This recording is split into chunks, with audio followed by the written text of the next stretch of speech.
Bonsoir à tous et bienvenue. Bienvenue sur cette seconde émission de la communauté de communes Entre-Dor et Allier.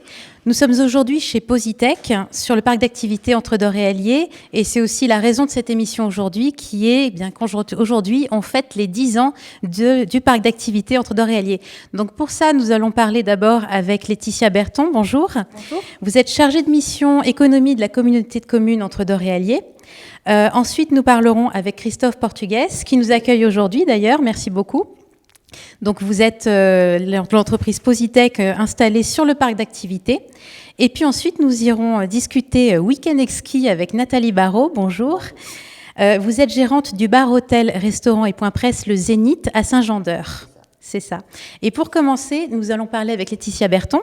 Donc, vous êtes chargée de mission économie à la communauté de communes Entre-Dor et Allier. Et donc, aujourd'hui, on fête les 10 ans de ce parc d'activités. Et j'aimerais revenir d'abord sur sa création et le pourquoi de sa création il y a 10 ans. Alors, à la base, on a eu deux éléments déclencheurs.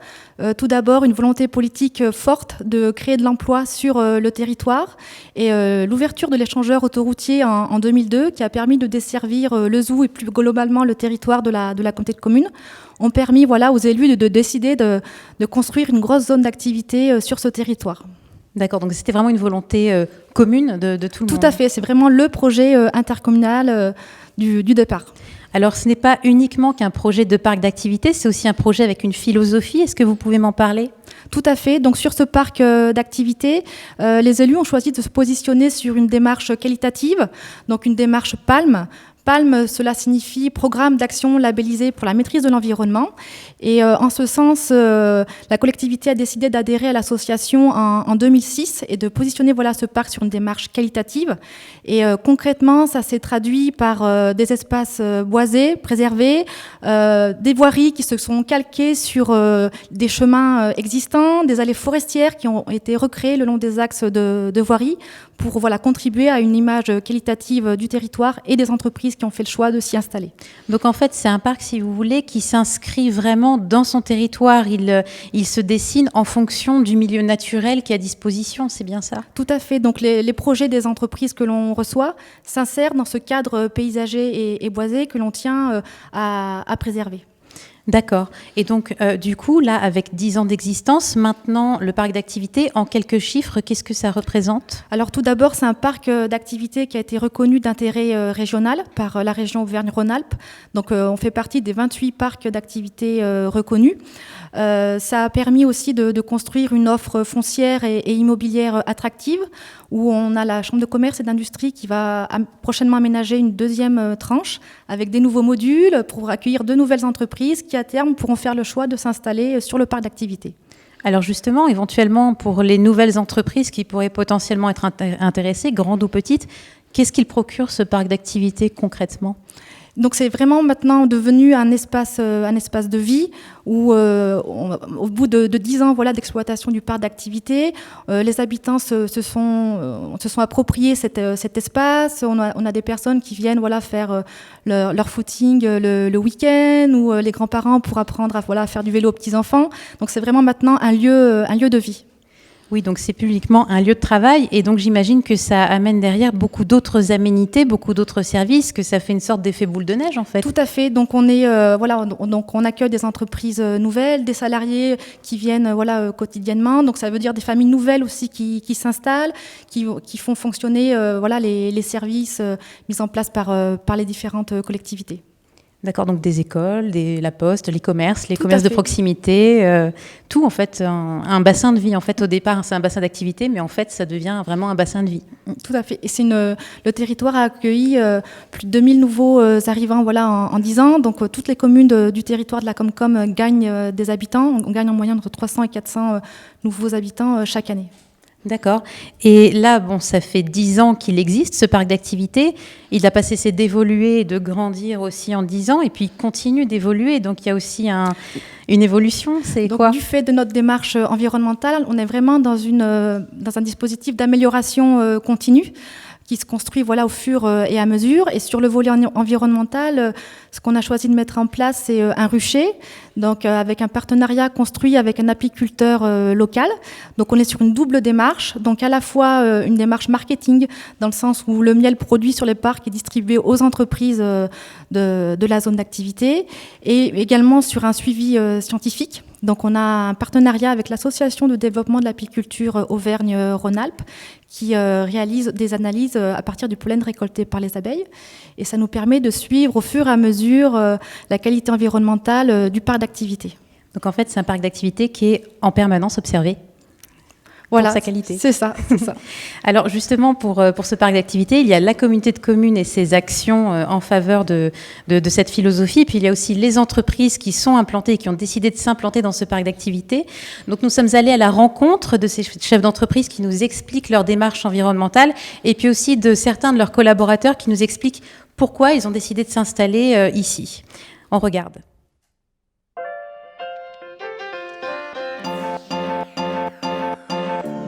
Nous sommes venus ici parce que le parc d'activité répond à une charte qui s'appelle la charte PALM, qui correspondait, en tout cas pour lesquelles on partageait les valeurs en termes d'éco-citoyenneté et d'éco-responsabilité. Ce qui nous a intéressé dans cette charte environnementale, c'était le respect des espaces verts, l'uniformisation des bâtiments, pas trop de bitume à outrance de manière à respecter l'écoulement des eaux, toutes ces petites choses qui faisaient un petit peu la différence sur ce qu'on pouvait avoir proposé ailleurs.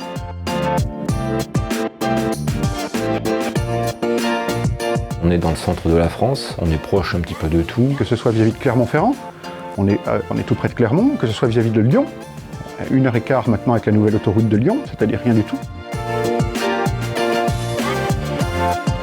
On a décidé le zoo parce que déjà c'est une commune qui est près de plus grandes villes comme Clermont-Ferrand. Il y a l'autoroute qui est vraiment juste à côté. Et mon mari, ça lui permettait aussi, pour son travail, de se déplacer assez rapidement. C'est facilité au niveau de famille et travail.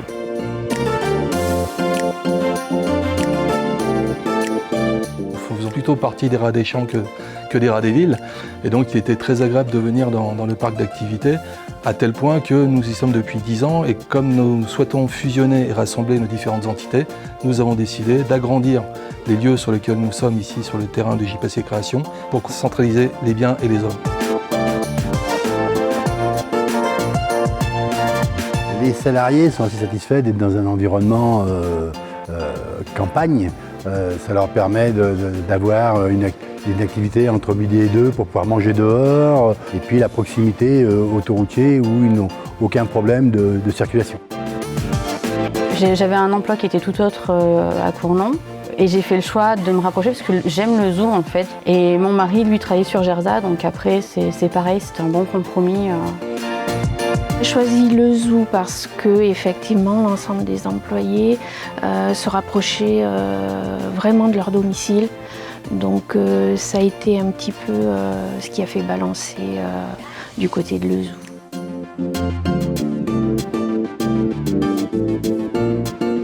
Personnel, ça nous tenait très à cœur de construire un bâtiment qui soit certes un lieu de travail, mais avant tout un espace de vie, et un espace de vie qui respectait les dernières normes environnementales. Mais je suis convaincu qu'effectivement ça contribue au bien-être au travail. Pouvoir rentrer chez soi tous les midis, être tous les soirs avec ses enfants, c'est juste de la qualité de vie qui se perd, que je perdais avec mon ancien emploi. J'ai 2 enfants en bas âge et il y a des écoles, donc jusqu'au collège on peut avoir les enfants sur le zoo. Et c'est pratique parce qu'il y a des entreprises qui sont quand même assez attractives et dynamiques. Enfin, moi je suis assez contente du travail que je fais ici. Et ça me permet d'avoir un travail intéressant, pas trop loin de chez moi, donc je gère et ma vie professionnelle et familiale. Et ça c'est vraiment un côté pratique, parce que c'est pas une ville dortoir, il y a vraiment tout ce qu'il faut. On est, je pense, une ville qui est en mouvement perpétuel. On est voué à le zoo à être en pleine expansion et à continuer. Et je pense que plus il y aura de gens et plus ça va grandir et ça peut apporter que du plus, quoi. Vraiment.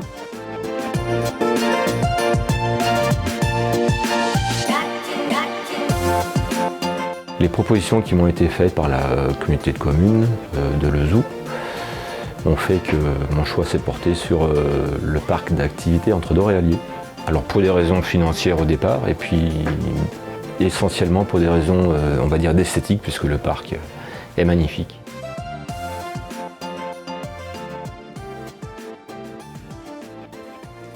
Alors Laetitia Berton, on voit que la philosophie de ce parc, c'est s'inscrire dans une démarche écologique, mais c'est se traduit aussi vraiment par faire un cadre de travail agréable, quelque chose de sympathique et finalement de plus humain en fait. Voilà, c'est ça. Donc, c'est vrai que les entreprises se sont bien appropriées notre démarche environnementale et plusieurs d'entre elles ont aménagé d'ailleurs des espaces extérieurs pour permettre aux salariés de pouvoir déjeuner dehors. Donc, ça peut y contribuer, vous voyez, aussi. Et on est vraiment sur un espace de vie et accueillant et attractif. Avec presque des petits morceaux de tiers-lieux, en fait, où on peut vraiment avoir d'autres activités que le travail pur et dur, en fait. D'accord, très bien. Merci Laetitia Berton pour cette partie sur le parc d'activités. Je vais me tourner vers notre deuxième invité, Christophe Portugues. Bonsoir. Bonjour. Bonjour. Donc vous êtes le fondateur de Positech. C'est vous qui nous accueillez aujourd'hui. Merci beaucoup. Je vous en prie. Et vous êtes installé sur le parc d'activités entre Dore et Allier. Et aujourd'hui, en même temps que ce 10e anniversaire, vous inauguriez votre entreprise. Est-ce que vous pouvez expliquer un petit peu en quoi consiste cette inauguration ? Alors en fait, on voulait faire découvrir un petit peu notre entreprise et ouvrir un petit peu notre savoir-faire et le montrer. Il y a aussi une évolution ? Oui, tout à fait. Alors en fait, on était sur une phase artisanale il y a encore quelques mois et là, on va passer sur une phase industrielle. Concrètement, ça se traduit comment, le changement de phase ? Alors, avec un investissement industriel assez conséquent, mais c'est surtout pour nous une raison stratégique, parce que ça nous permet de pouvoir produire un certain nombre de constructions dans des délais beaucoup plus courts et surtout avec un facteur rentabilité aussi plus important. Donc vous avez aussi agrandi les locaux, C'est ça, tout à fait. Pour la phase industrielle, on a dû se doter donc d'un bâtiment qui fait à peu près 1000 m². Et dont une partie à peu près de 400 mètres pour tout ce qui est bureau, recherche et développement, et puis les 600 m² restants sont dédiés à la production. Alors on y vient, Positech, son cœur de métier, qu'est-ce que c'est ? Alors nous, notre cœur de métier, en fait, nous sommes fabricants de matériaux de construction pour maisons passives et positives. D'accord, et donc c'est de quelle façon ? Alors nous fabriquons donc des éléments de mur qui sont composés de PSE, donc polystyrène semi-expansé, dans lequel on va incorporer donc au cœur de ce matériau une ossature en béton armé. Les avantages de ce système-là sont déjà la rapidité de mise en œuvre et puis surtout la technicité du produit, c'est une performance thermique relativement importante. En fait, ça permet de garder la chaleur ou de... Le chaud et le froid, les deux. D'accord. Donc en fait, vous faites des murs pour des maisons en polystyrène avec un squelette en béton armé. C'est ça, on travaille à façon, on nous soumet un plan et à partir de ce plan, ensuite on va fabriquer la maison. Comme des Lego un peu ? C'est ça, ou un puzzle, ça dépend de la version que vous voulez utiliser, mais les deux fonctionnent. Et ça se construit facilement ? Alors en termes de rapidité, une maison, alors que ce soit une maison de 120 m² ou 180 m², le délai de montage est totalement identique puisqu'il faut à peu près entre 7 et 8 heures de montage. C'est très très peu. Oui, très très peu. Ça semble hyper facile en fait du coup de Et oui, c'est pour ça que nous avons fait des vidéos sur notre site internet pour montrer, parce que souvent on avait un petit peu du mal à y croire, quoi. Alors, à propos du matériau principal, donc le polystyrène, c'est aussi notre décor aujourd'hui. Est-ce que vous pouvez nous en parler un petit peu de ses capacités, de ses atouts ?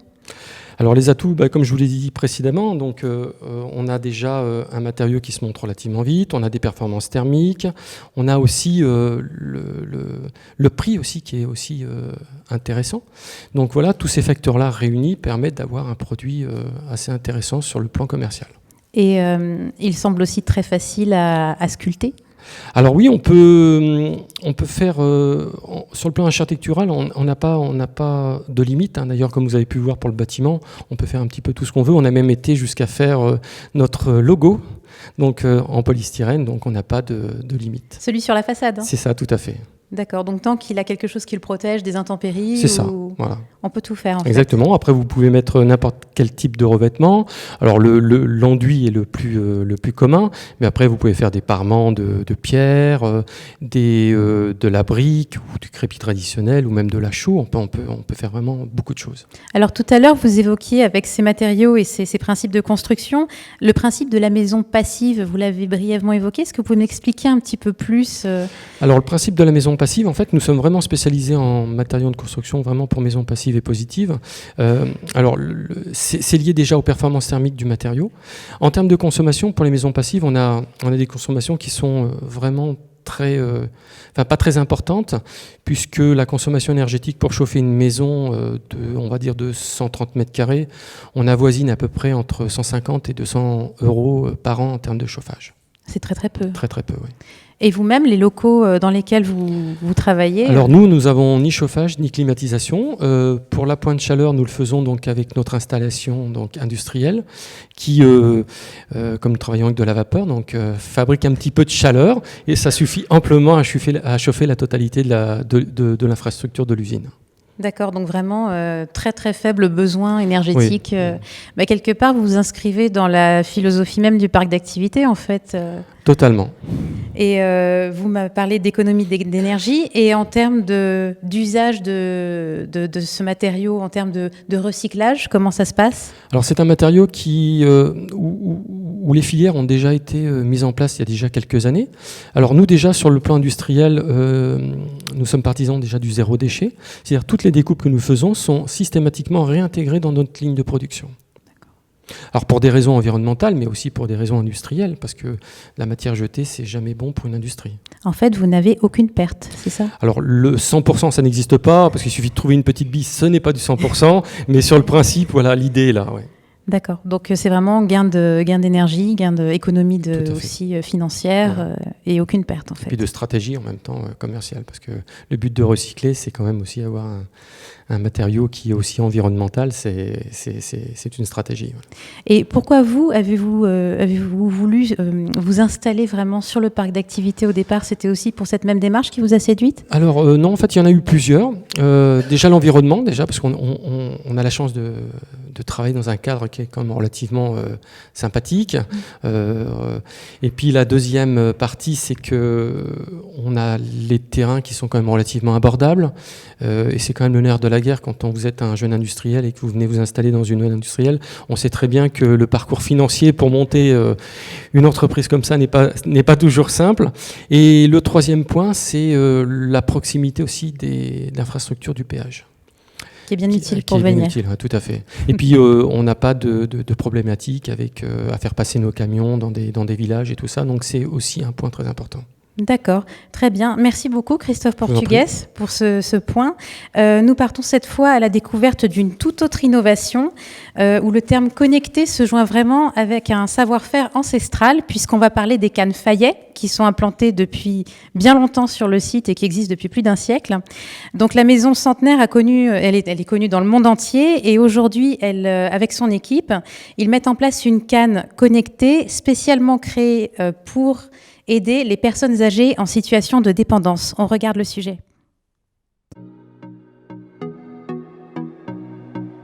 L'entreprise existe depuis 1909, quatrième génération en place et de la même famille. Nous fabriquons des cannes de marche d'entrée de gamme et de haut de gamme en aluminium, en carbone, en bois, dans différents matériaux. Et nous fournissons toute la France, mais également une partie à l'étranger. Nous sommes installés sur la communauté de communes de Lezoux et plus spécifiquement sur la commune d'Orléans depuis une quinzaine d'années. La marque Fayet est connue depuis plus de 100 ans par nos distributeurs puisqu'on fournit depuis des années des spécialistes en cannes et parapluies et puis depuis 20 ou 30 ans toute la partie médicale qui est les pharmacies et le matériel médical. Nous sommes la dernière fabrique de cannes en France, c'est ce qui fait notre renommée aujourd'hui. La Smart Can est née d'une association entre Novine et Fayet. Novine est une start-up stéphanoise qui a créé un système électronique permettant de détecter des chutes, mais également d'envoyer un signal d'alerte en cas de nécessité. L'idée remonte à plus de 3 ans, en tout cas au niveau de l'association, et nous un peu plus loin parce qu'on avait réfléchi à comment faire justement pour avoir ce système-là. Nous sommes fabricants de cannes et pas d'électronique, donc c'était compliqué de faire ce travail tout seul. Ensuite, je pense que chaque génération a su s'adapter à son temps et c'est ce qui fait qu'on perdure encore aujourd'hui et que nous sommes toujours présents et les derniers. Donc c'était à notre génération de prévoir l'avenir et l'avenir aujourd'hui est dans l'électronique et dans l'objet connecté.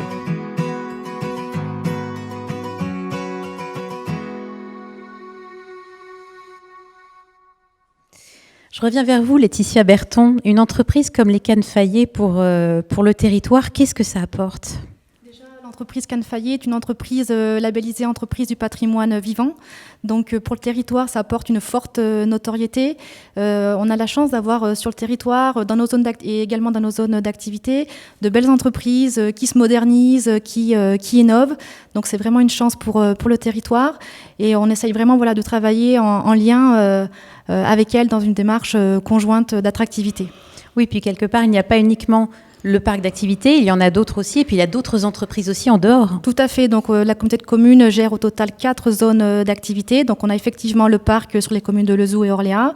On va avoir la zone industrielle haute technologie sur la commune de Péchadoire, la zone d'activité Le Bournat, donc sur laquelle est implantée les Cannes Fayet, et la zone industrielle Les Hautes à Lezoux. Et d'ailleurs, les élus ont choisi de conduire un programme de requalification sur ces 3 zones d'activité pour participer à améliorer l'image de ces zones et l'image aussi des entreprises. Oui, parce qu'on a tout un panel d'entreprises qui sont très très différentes les unes les autres. On est dans tous les secteurs. Oui, dans des secteurs d'activité très variés, que ce soit la plasturgie, la métallurgie, donc des secteurs effectivement variés. Très bien, merci Laetitia Berton. Je vais me tourner vers notre troisième invitée, Nathalie Barrault. Bonjour. Bonjour. Vous êtes gérante du bar hôtel, restaurant et point presse Le Zénith à Saint-Jean-d'Eur. C'est ça. Et on va parler week-end exquis avec vous. Et j'aimerais savoir, le week-end exquis, qu'est-ce que c'est ? Alors, le week-end exquis se déroule en 2 temps, le samedi et le dimanche. Et c'est le rendez-vous entre les commerçants de la Comcom, les artisans et les producteurs locaux. Alors ce rendez-vous, comment il se traduit ? C'est quoi exactement ? C'est où ? C'est avec Alors ça se passe à la Maison du Peuple à Lezoux et c'est surtout un week-end sympa, simple, familial, où on se rencontre, nos clients et nous entre commerçants également. C'est un moment très, très convivial. En fait, c'est l'objectif du week-end exquis, c'est vraiment que tout le monde se voit, c'est ça ? C'est exactement ça. Alors on est souvent fermé dans nos commerces seuls, on n'a pas trop le temps de regarder ailleurs. Et ce week-end permet justement de se rencontrer avec d'autres commerçants, les artisans locaux, les producteurs, et puis en même temps de sortir de nos commerces pour aller dans une zone différente, rencontrer nos clients différemment. Alors, vous faites connaissance en fait avec tout le monde, tout le tissu, que ce soit les commerçants et les clients. Et puis, du coup, ça se traduit comment, les animations ? Il y a quoi qui se passe, par exemple ? Alors, le samedi, on s'associe à la Journée nationale du commerce de proximité, donc qui est sur le plan national. Donc, dans chaque commerce, il y a des petites activités. Donc, nous, au Zénith, il y aura forcément des surprises à venir voir. Et puis, le dimanche, ça se passe essentiellement avec un marché d'exposants, des commerces et des artisans à la Maison du Peuple de Lezoux. Il y a également aussi des choses le samedi sur le marché, plein d'activités. Dont certaines sont des surprises, je crois. Il faut venir pour... Exactement, oui. Il y a des jeux, donc c'est bien de regarder un petit peu tout et de se renseigner en amont. D'accord. Et puis venir pour les découvrir Oui, rencontrer les commerçants. D'accord, très bien, ça donne envie. Et vous, à titre personnel, comment vous vous êtes intégré à l'aventure ? Ça a démarré comment ? Alors ça a démarré il y a environ 2 ans, donc j'ai reçu une lettre de la Comcom, de Laetitia, qui me conviait à une réunion sur un groupe de travail élus commerçants. Alors forcément, réunion, pas très envie, on regarde ce que c'est. Et en détaillant un petit peu, ça m'a donné envie d'y aller parce qu'il y a un dynamisme. Et puis comme je disais tout à l'heure, commerçants, on est souvent seuls. Et là, le fait d'intégrer un groupe, alors en plus avec les élus qui sont là, qui veulent nous aider, qui nous tendent la main, je trouve que c'est quelque chose à pas louper.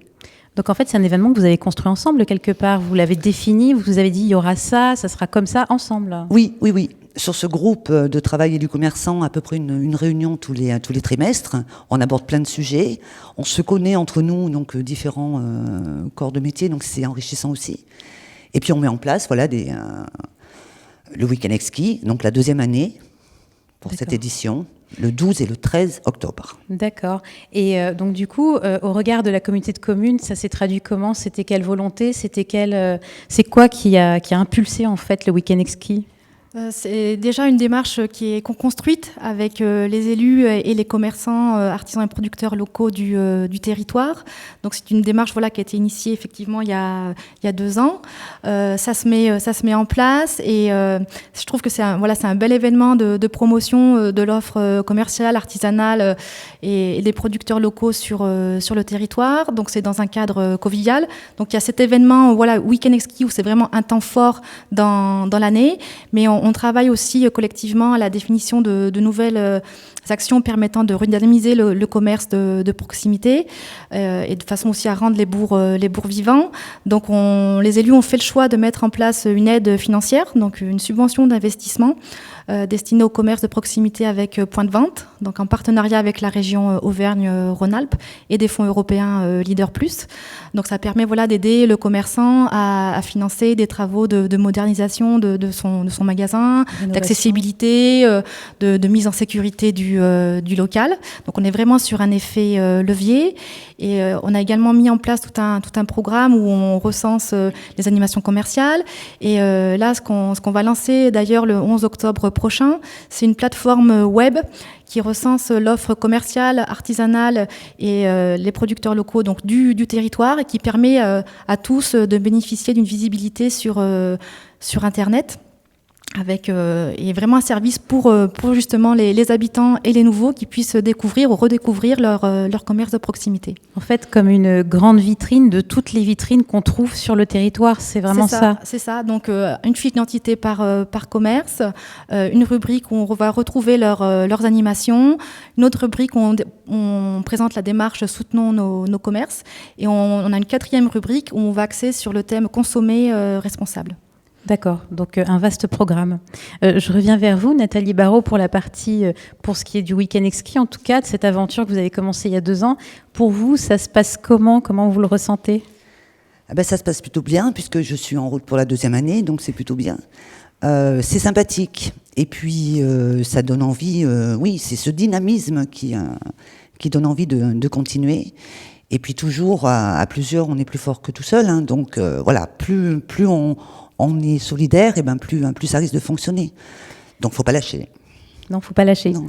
Donc, vous dites, le prochain rendez-vous, c'est le 12 et 13 octobre. C'est ça. À ne pas louper. À ne pas louper. Pour cette année, et après, les épisodes suivants, ce sera l'année prochaine. C'est bien ça? Oui, rendez-vous l'année prochaine. Ok, très bien, c'est noté dans nos agendas. C'est terminé pour cette émission. Donc, je vais vous remercier d'abord tous les 3. Donc, Christophe Portugues, Nathalie Barrault et Laetitia Berton d'être venus et de m'avoir expliqué un petit peu tout ça. Et puis, on est parlé et du parc d'activités et de votre activité et des Week-end Exquis. Donc, merci beaucoup. Et puis, merci en particulier aussi à vous, Christophe Portugues et Positech, pour nous avoir accueillis aujourd'hui dans ce superbe décor très, très bien conçu. Et puis, merci aussi à chaque entreprise du parc d'activités de nous avoir accueillis pour les reportages. Nous les remercions vraiment.